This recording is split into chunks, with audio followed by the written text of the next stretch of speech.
Shadows were so grim, buzzed around by bricks, sniffing up a lip. He once said, "It's all right letting yourself go as long as you can get yourself back." But what if you never really return? Before the headlines, before the stadiums shook under his feet, there was a boy who simply wanted to sing. Yet somewhere between the smoke of the Rolling Stones' rise and the glitter of decades-long fame, that boy disappeared, replaced by a creature forged in sex, drugs, ego, and loss. Mick Jagger didn't just live through the wildest eras of rock history. He defined them. And in doing so, he left behind a trail of broken promises, broken bandmates, and broken women, some of whom never recovered. One of them was Lorenz Scott. She was elegant, brilliant, and utterly devoted to him. For years, she stood in the background, smiling at red carpets, staying silent through rumors, until one morning, she was found dead in her New York apartment. No suicide note. Just silence and a name that echoed through the grief. Mick. The world mourned. But some asked, where was he? And even more wondered, why didn't he stop it? This isn't just the story of a rock legend. It's the anatomy of fame without accountability. A man whose voice changed generations, but whose silence, when it mattered most, spoke even louder. This is Mick Jagger, the king of swagger, the master of indulgence, and the lover who kept moving, even when others collapsed behind him. London, early 1960s. The city pulsed with a new kind of energy, raw, rebellious, and ready to erupt. War was a fading memory, but its silence had given birth to noise, rock and roll, sexual revolution, and cultural defiance. And at the heart of it stood a lanky, snake-hipped boy with a mouth too big for polite society and a voice too dangerous for radio. His name was Mick Jagger. Born in 1943 to a middle-class family in Dartford, Kent, Mick's early life was structured and proper. His father, a physical education teacher, his mother, a political activist. There were no signs at first that this boy would become the embodiment of rebellion. He went to the London School of Economics. He read about Keynes. But somewhere between textbooks and train rides, music took over. It wasn't just the sound, it was the feeling. The way blues seeped into the bones, the way Chuck Berry or Muddy Waters could say more with 3 chords than 1,000 speeches ever could. And when he met Keith Richards on a train platform, a quiet alchemy began. Together, they formed the Rolling Stones, not a band, but a movement. Aggressive, sexual, unapologetic. By 1964, the Stones were Britain's bad boys to the Beatles' clean-cut charm. Their performances drew riots, their lyrics got banned, and Mick Jagger, with his pouting lips and gyrating hips, became a lightning rod for every parent's fear and every teenager's fantasy. He wasn't just singing songs, he was seducing a generation. But it didn't take long for the image to take control of the man. Fame came fast, and with it, the seductive trio that would define the rest of his life. Sex, drugs, and myth-making. Mick reveled in being untouchable. He was arrested in 1967 for drug possession, an event that should have crushed a public figure, but instead turned him into a martyr for the counterculture. Suddenly, he wasn't just a singer, he was a symbol. A man who could break the rules and come out bigger. That was the beginning of the transformation. Mick Jagger no longer belonged to himself. He became a performance, a walking paradox, intensely private yet endlessly public. Every woman he dated, Marianne Faithfull, Bianca Jagger, Jerry Hall, was devoured by the tabloids, their pain rendered glamorous. Every feud, every betrayal became part of the legend. And as the years stretched on, that legend became harder to carry. Behind the stage lights, real cracks began to show. The camaraderie with Keith Richards began to fray. Jagger's control over the band grew oppressive. Friends accused him of narcissism. Lovers spoke of emotional distance, manipulation, and abandonment. And though his body remained impossibly youthful, the people around him began to break down. Some quietly, others publicly. But it was in 2014, in a quiet New York apartment, that the most devastating break finally came. Lorenz Scott, his partner of over a decade, was found hanging by a scarf in her Manhattan home. There had been no public fights, no signs of unraveling, just silence and a sudden, irreversible absence. As the world searched for answers, one name returned again and again. Mick Jagger. Was it guilt? Was it neglect? Was it just the final consequence of a life lived on his own terms? The setting was no longer London's smoky clubs or America's screaming arenas. It was now the hush of a funeral, the haunting absence of a voice that had once stood beside his for 10 years. And for the first time in decades, the question wasn't about what Mick would do next, but about what he failed to do when it mattered most. Mick Jagger's rise was not simply a climb, it was a cultural detonation. In the early 1960s, the Rolling Stones emerged as the antithesis to the Beatles. Where the Fab Four were clean-cut, polite, and radio-friendly, the Stones were dirty, snarling, and dangerous. And at the center of this storm was Jagger, a lead singer who moved like a demon set free, who looked straight into the camera and dared the world to look away. The early success was meteoric. Hits like I Can't Get No Satisfaction, Paint It Black, and Sympathy for the Devil weren't just popular, they were revolutionary. Jagger wasn't singing about love or longing. He was snarling about consumerism, death, drugs, sex, and the failure of modern life to satisfy the soul. And people listened. Millions of them. But the machine that fueled the legend had a cost. With fame came excess, and Jagger plunged in headfirst. By 1967, he was a fixture of London's hedonistic elite, partying with Marianne Faithfull, Brian Jones, and the rest of the Stones in a haze of LSD, heroin, and champagne.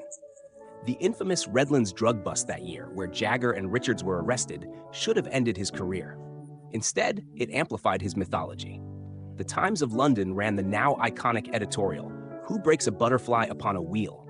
The butterfly, of course, was Mick Jagger. The Stones kept playing. But behind the stage curtain, things were unraveling. Brian Jones, one of the founding members, grew increasingly unstable, drowned in substance abuse and jealousy. In 1969, just weeks after being fired from the band, he was found dead in his swimming pool. The official ruling was death by misadventure. Many believed it was murder. Jagger remained cryptic. That same year, the Stones performed at Altamont, meant to be the Woodstock of the West. Instead, it descended into horror. A fan was stabbed to death by Hell's Angels security while the band played Under My Thumb. Jagger witnessed it from the stage. He kept singing. It was the end of innocence, but not of fame. The 1970s brought new lovers, new addictions, and a new version of Jagger. Harder, colder, more calculating. He married Bianca Perez Mora Macias in 1971, only to cheat on her publicly. Their daughter, Jade, was born into a whirlwind of cameras, both affairs and jet-set drama. Bianca later said, "My marriage ended on my wedding day." Then came Jerry Hall, the statuesque Texan model who would become Jagger's most enduring partner. They had 4 children, posed for glamorous photo shoots, and projected a facade of stability. But even that collapsed when Jagger impregnated a Brazilian model in the 1990s, leading Hall to file for annulment. She later admitted she was addicted to him. She wasn't alone. Everywhere Mick went, obsession followed. He became a connoisseur of seduction. He bedded royalty, models, actresses, reportedly over 4,000 women. Yet none of them seemed to truly hold him. He was always in motion. Even his bandmates weren't safe. Keith Richards, his songwriting soulmate, grew increasingly bitter. In his 2010 memoir, Life, Richards described Jagger as unbearable, mocked his genitals, and accused him of turning into a little Hitler. Their relationship had always been volatile, fire feeding fire. But by the 80s, it had become poisonous. Jagger, meanwhile, began distancing himself from the band. He pursued solo projects, flirted with pop trends, and transformed into a businessman. He was knighted by the Queen in 2003, a move Richards called a betrayal of everything we stood for. But even as the band fractured, the world still watched. Mick Jagger was no longer just a rock star. He was a symbol, an avatar of decadence, danger, and dark charisma. A man who'd survived jail cells, overdoses, public humiliations, and broken hearts, yet never lost the spotlight. And then came her. Loren Scott entered his life in the early 2000s, bringing with her a calm elegance that stood in stark contrast to the chaos. A former model turned fashion designer, she was intelligent, poised, and deeply private. For over a decade, she stood by his side, rarely speaking to the press, always smiling at his arm. To the public, she seemed to be the one who finally tamed him. But the silence was deceptive. By the early 2010s, whispers grew. Loren's fashion business was failing. She was in debt. Friends said she seemed increasingly isolated, increasingly invisible in Jagger's world of endless touring and media glare. He was on the road. She was in New York. And then on March 17, 2014, she was found dead. No warning. No note, just a hanging scarf, a locked door, and a man on tour who suddenly faced the only silence he couldn't outsing.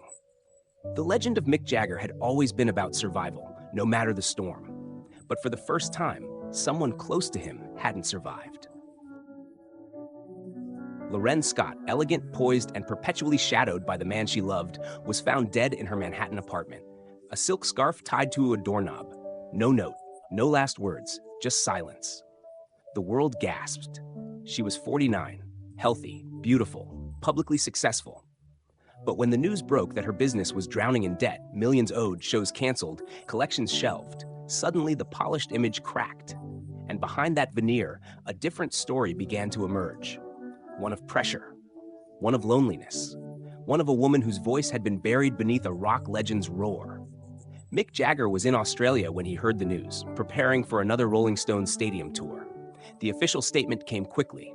He was devastated. Concerts were postponed. But behind the press releases, the questions were piling up. Where was he when she needed him most? Did he know? Could he have saved her? Whispers turned into accusations. Rumors swirled that their relationship had been strained, that Jagger had grown distant, that she felt overshadowed, that, despite a decade together, she remained excluded from his inner world, the one built on ego, empire, and eternal youth. She was always smiling, but you could see it in her eyes, said a friend quietly. She felt like a ghost in his story. Even more damning, in the days before her death, Loren had reportedly reached out to Jagger, desperate to speak. He was on tour. He didn't return the call.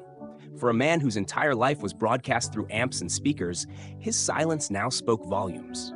The media pounced. Some painted her as a tragic designer brought down by debt. Others more sharply saw a woman slowly erased, reduced to Mick's girlfriend, even in death. The funeral, private and tightly controlled, did little to ease the tension. There was no public memorial, no grand gesture, just another chapter in the book of Jagger, flipped, filed, and forgotten. But not for everyone. Designers across the globe wore black ribbons in her honor. Models who once walked her runway spoke of her kindness, her intelligence, and her pride. And quietly, beneath the surface, grief hardened into anger. He consumes women, said a former lover, anonymously. He charms them, elevates them, and then watches them fade. He doesn't even notice when they vanish. Behind the scenes, Jagger seemed to shrink. His stage presence dimmed. His eyes, once wild and untouchable, carried something else, an emptiness. Or maybe just age. Loren's death wasn't a scandal like the others. It wasn't sex or drugs or jail. It was worse. It was personal. It was quiet. It was the kind of death that forces a reckoning, not just with what you've done, but what you failed to do. For decades, Mick Jagger had outrun consequence. Every woman replaced, every betrayal spun into a hit song, every broken promise drowned in cheers. But not this time. This time, the stage was empty. This time, there was no encore. And as fans looked back at the women, the flames, the broken friendships, they began to see a pattern, a trail of bright lights that burned out too quickly. Marianne Faithfull's overdose, Jerry Hall's heartbreak, Bianca's bitterness, and now, Loren, silent forever. Yet somehow, Jagger kept moving.